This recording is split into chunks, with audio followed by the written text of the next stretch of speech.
Bos días a todos, amigos, dende o meu recuncho de Trevinca.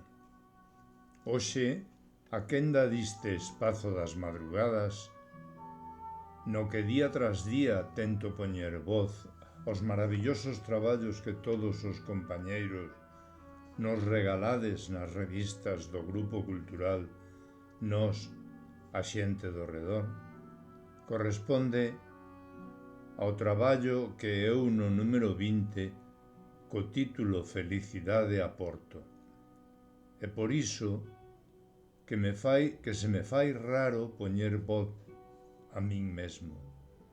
Tentarei facelo do mellor modo posible. Grazas a todos por seguir este espazo matinal dende as cumbres nevadas de Trevinca.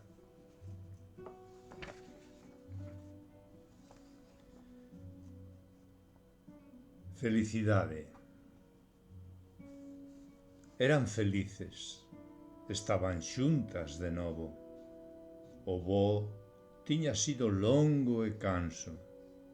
O niño do vello carballo aínda estaba alí. Haberá que engadir algún pauiño máis. Cada ano a calor era maior que o anterior. O vello carballo dispuxo unha espesa rama sobor do niño. Quería que as súas inquilinas atopásense ben. Cando a cría daquel ano chegase, estaría feliz. O verán non ia ser fácil. As terras estaban abandonadas. Facía xa anos que naquel pobo non nacía ninguén. Os máis novos do lugar non traballaban alí. Durante as vacacións algúns veciños facían horta. Aquelas cegoñas cada vez tiñano máis difícil. Era cada vez máis complicado conseguir alimentos. Sería cada vez máis difícil vir gozar daquela atalaya. As máquinas que rozaban a maleza dos campos ofrecían a posibilidade de rebuscar algún bicho desorientado. Figur era o membro masculino daquela parella. Ela chamábase Greña e había nado alí. Os seus pais hai anos construíran aquel niño. Ela herdouno e estaba disposta a seguir a saga. Figur se tiña namorado daquela preciosa cegoña. Ambos dispuxéronse a criar naquel lugar. Aquela mañán espertaron sobor dun único ovo. Greña, tras lixeiras contraccións, soltouno de madrugada. Ambos espertaron aos veciños co seu alegre claqueteo.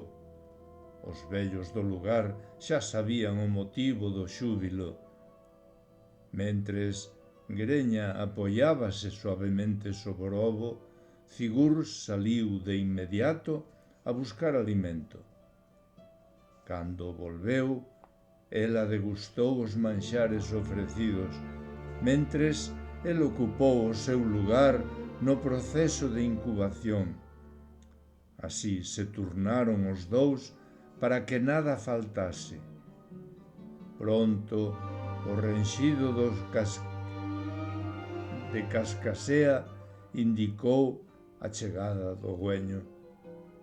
Güeño, como todos os bebés, non era moi agraciado, pero foi medrando aos poucos no seo familiar. Ás veces quedaba só no niño, os pais buscaban alimento. Non tardaron en empezar os exercicios de musculación, pois estaba preto o momento de voar e independizarse. O momento chegou e con evidente torpeza moveu as ás. Tras repetidos intentos de suspenderse no ar, ao fin iniciou un irregular voo ata a cima do carballo veciño. Güeño, ilusionado pola experiencia, volveu ao niño. Durante uns días máis seguiu practicando voos cortos, ata que un día despediuse dos seus pais con certa emoción. Con añoranza, greña e cigur, enroscaron os seus longos pescozos nun longo e entrañable abrazo, mentras chegaba o solpor. O ocaso daquel día terminou con un longo concerto de claqueteo. Un ano máis, aquela parella era feliz, pensando só no presente. Grazas, amigos.